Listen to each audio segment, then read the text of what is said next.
Welcome to Hard Talk. I'm Stephen Sackur. On the face of it, Russia's war on Ukraine has galvanized a strong and united European response. Sanctions on Moscow, weapons supplies to Kyiv, and a readiness to host millions of Ukrainians fleeing the war.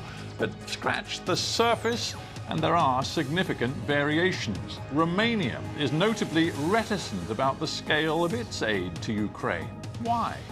Well, my guest is Romania's Foreign Minister Bogdan Aurescu. Is his country ambivalent about confronting Russia?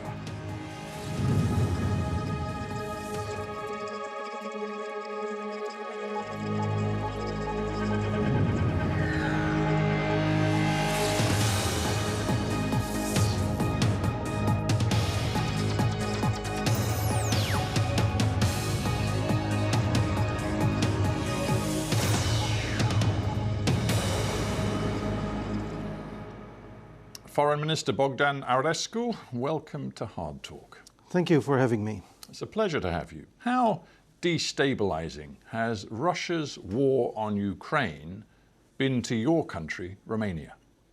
As you know, Romania is the NATO and EU member state with the longest border with Ukraine. And we have been, since the very day one of the war of aggression of Russia against Ukraine, in the front line of the efforts of the international community to counter the effects of this war. And the effort of Romania was very strong in support of Ukraine on very many dimensions. And this is very much appreciated by Ukraine. This is very much appreciated by our partners. And I had the pleasure these days to talk with my counterpart, James Cleverly. We have signed today a very important document, a joint declaration on updating our strategic partnership between Romania and the United Kingdom. Yesterday I have discussed with Secretary of Defense Ben Wallace, and we have discussed a lot about this effort of Romania to counter the effects of the war of Russia against Ukraine. I think it's fair to say that across Europe there is a deep understanding of the degree to which you are, as you put it, a frontline state facing the fallout from the Ukraine war. But I just wonder whether you would acknowledge your people, the Romanian people, are already, it seems, tiring of bearing the burden. I look at... I don't think so. Well, but, I was about to quote to you. A Eurobarometer survey from last month, Romania has the highest rate of public disapproval of all EU countries toward humanitarian aid for Ukrainian refugees. You have a lot of them in your country, more than 100,000. You've seen millions pass through your country, but your people are getting fed up. I don't think so. And I just wanted to tell you what are the lines of effort of Romania in order to support Ukraine. First of all, it was the humanitarian effort, because over 3.8 million Ukrainian citizens have crossed our borders. And indeed, as you mentioned, around 12,000 Ukrainian citizens are staying, as we speak now, in Romania.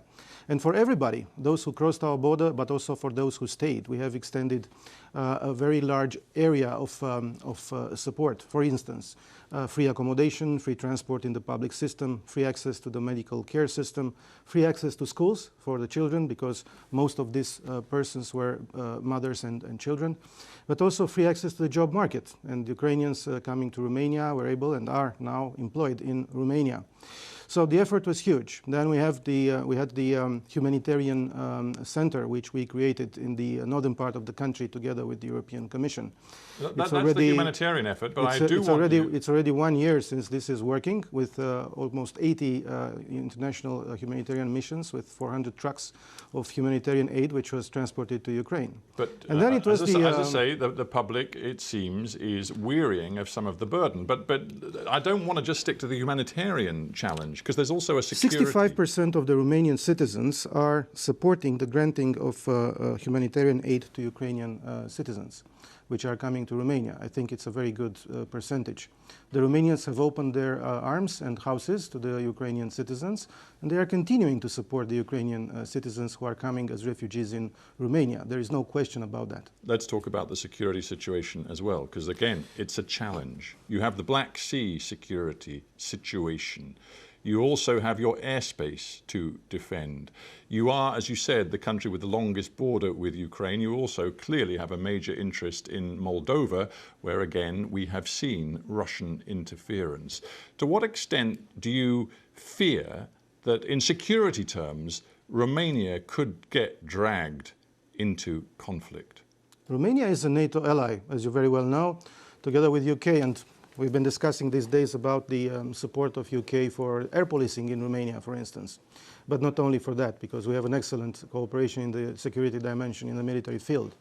But at the same time, paradoxically, the aggression of Russia against Ukraine last year, of course, increased the level of insecurity in the region at European and Euro-Atlantic level, because Russia targeted the core parameters of the security architecture at Euro-Atlantic scale. But at the same time, one effect of that was that NATO has taken very bold decisions to make the security of the alliance as a whole, and especially on the eastern flank, more consolidated. For instance, the Madrid summit last year in June took the decision to increase the deterrence and defense posture on the eastern flank. Last year, we have created battle groups in the southern part of the eastern flank. And for instance, a battle group in Romania. You host US missile defense systems the number of troops, on Romanian soil? Yes, but it has nothing to do with Russia. Well, it has nothing to do with Russia. It has a great deal to do with your NATO membership, and it also has a great deal to do with the fact that what we see in recent months is the Russians firing missiles towards Ukraine and, according to the Ukrainians, last month violating Romanian airspace. Clear this up for me. Did it happen? May I finalize my answer to the previous question? Well, we only have 24 minutes. There's a lot to get through. Basically, the result of the war of aggression against Ukraine was that NATO increased the Allied presence in Romania. Now, as we speak, we have more than 5,300 troops of Allied nations in Romania on the Romanian soil.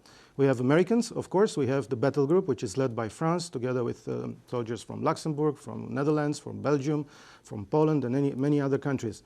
So, paradoxically, the security of Romania and of the eastern flank has increased in the last year. Right, but I'm asking straight questions. Now about the missile I would like defense straight system. answers. I was Did the chief Russia negotiator. violate Romanian airspace, No, firing sir. missiles across your I think airspace? it's very clear that no. The answer is no. And if it the does, missile defense system in Romania has nothing to do with Russia. It targets possible missile attacks from outside the Euro-Atlantic space. I was the negotiator of the missile defense agreement between Romania and the United States, and this is the NATO policy with regard to this defense system in Romania. if it does, if Russia does violate your airspace with cruise or caliber missiles, how will you respond?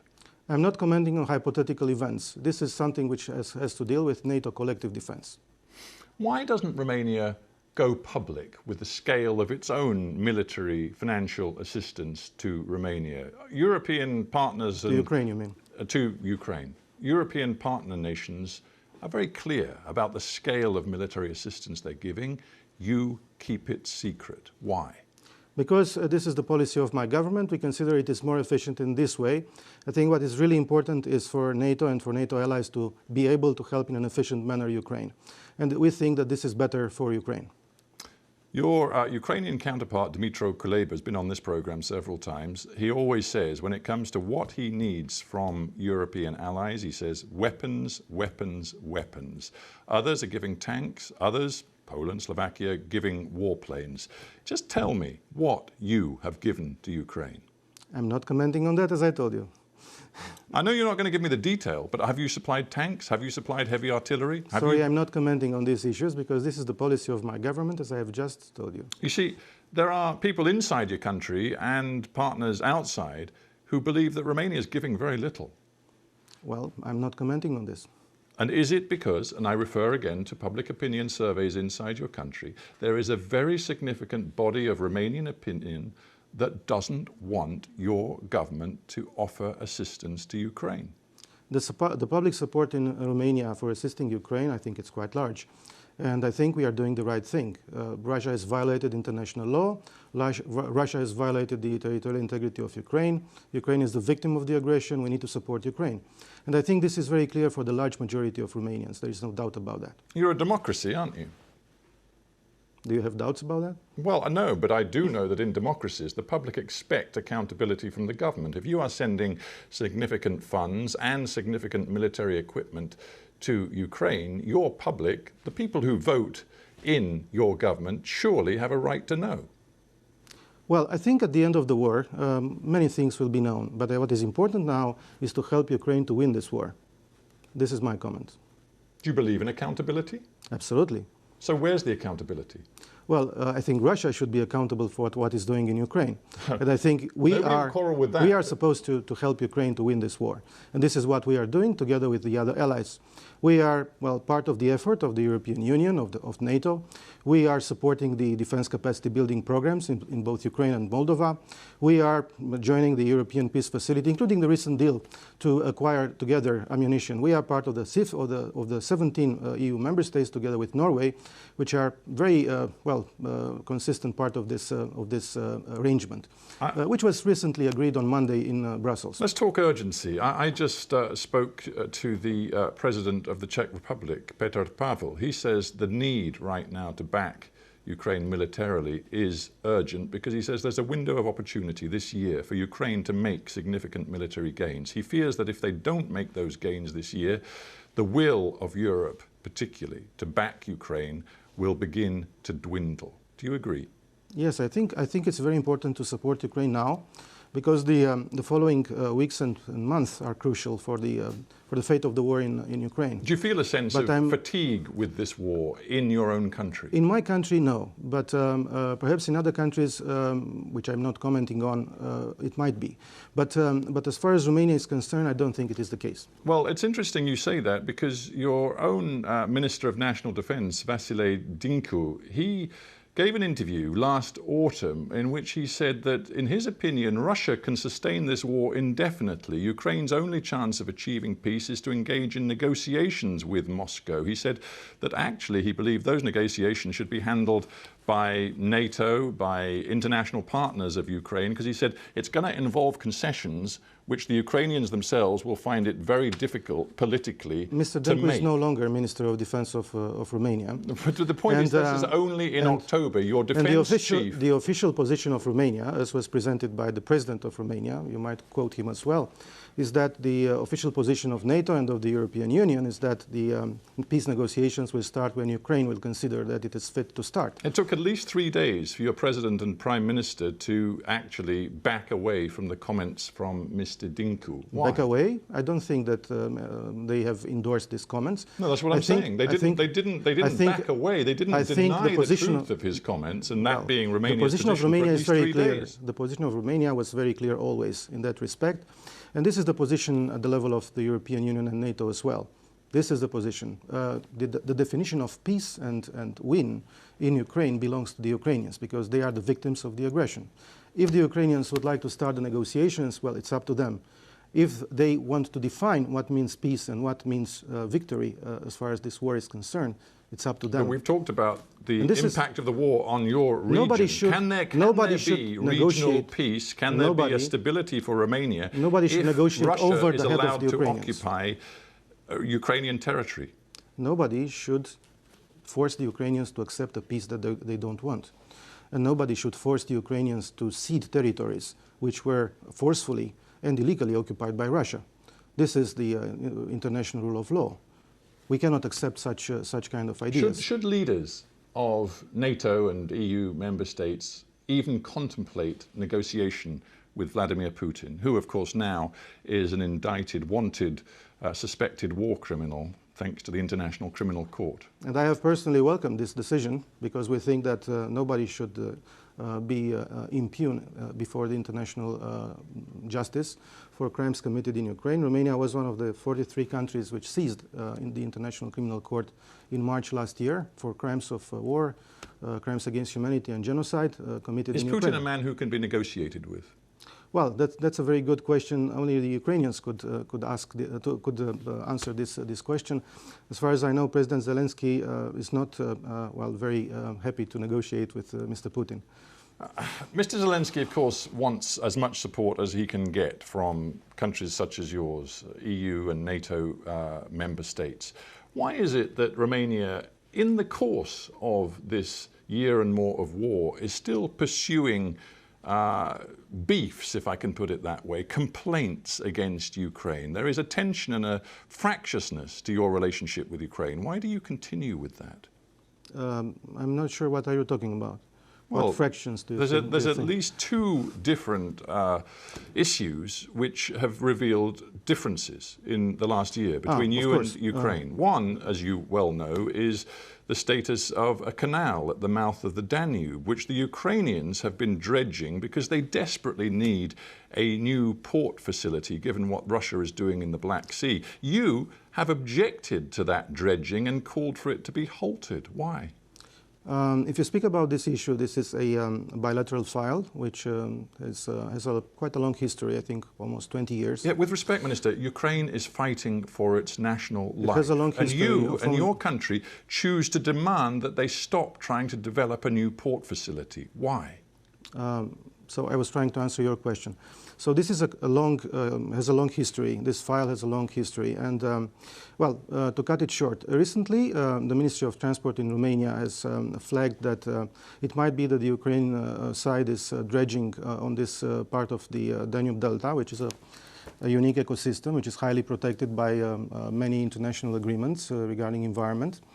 And we have discussed with the Ukrainian side and agreed to have measurements in order to see whether these dredges have taken place and if they affect the Danube Delta ecosystem. Yeah, so we are in an existential crisis. You really think this is a priority? This has nothing to do with the war in Ukraine. It has to do. As far as the Ukrainians are concerned, it has a great deal to do with their capacity. I haven't seen any capacity to sustain their economy. I haven't seen any statement of Ukraine saying this.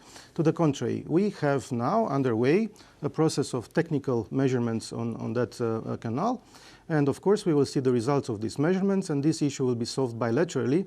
And it has nothing to do with the effort of Romania to support Ukraine, which will continue, of course, without any kind of doubt. Well, just on the other bilateral issue, which again sees Kiev and Bucharest at odds with each other, you have complained bitterly about a national minorities law passed in Ukraine in December 2022. Your president told Mr. Zelensky of Romania's deep concern and dissatisfaction. Well, indeed, this piece of legislation was passed quite suddenly, and there are some probably provisions missing from that piece of legislation. We are in a process of bilateral consultations with the Ukrainian side, and we hope that this will be solved bilaterally.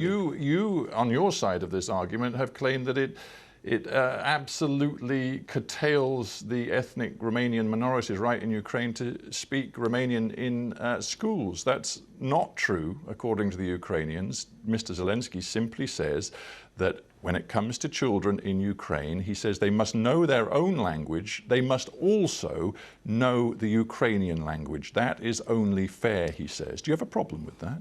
No, we do not have any problem with the Romanian citizens of Romanian ethnics, which are also Ukrainian citizens, to perfectly know Ukrainian language. But at the same time, it is important that they also have the possibility to learn the Romanian language and to be taught in Romanian language. These two things can be, can exist at the same time. Zelensky has guaranteed. So President Zelensky also guaranteed that the Romanian community in Ukraine will have exactly the same rights as the Ukrainian community in Romania. And the Romanian system of protection of national minorities is highly valued at international and European level. So we have a process of consultation also. That's not strictly true, is it? Not when it comes to the Roma. You have hundreds of thousands of Roma people in your country, and they are persistent. You should probably check the evaluations of the Council of Europe in that respect. But as far as Ukraine is concerned and the law on minorities, we do not have an open quarrel on that. We have a process of consultations which will be solved bilaterally. But the European Roma Rights Centre has issued a report last year called Brutal and Bigoted, Policing Roma Inside the EU, which cites Romania as one key EU nation, I think these which are still stereotypes, shows... sir, that you are projecting on Romania, and I don't think it's fair. Sorry, what's not fair? I'm just simply citing to you a report which was issued last year by the European Roma Rights Centre, which itemized police brutality in a number of countries against Roma people. Particularly, it said Romania was one of the problem countries. This is simply not true. There are probably isolated... It is absolutely true. I can show you the report if you like. Well, you should probably read more reports, sir. But I'm not denying that there might be isolated cases, but you cannot overgeneralize this issue over the Romania as a whole. This is not fair. Believe me, Foreign Minister, this is not my opinion. I'm simply citing to you a researched report which comes from a well-known group, the European Roma Rights Centre. You can choose to deny it, but it's out there. Well, I'm not denying the report. I'm denying the way you are presenting this, overgeneralizing it to the Romanian people as a whole. Let's get back to the fallout from the war, and let's talk about Moldova. Is it your opinion that Russia continues to meddle, to interfere in Moldova? Yes, unfortunately, the pressure of Russia over Moldova is increasing in the last weeks and months.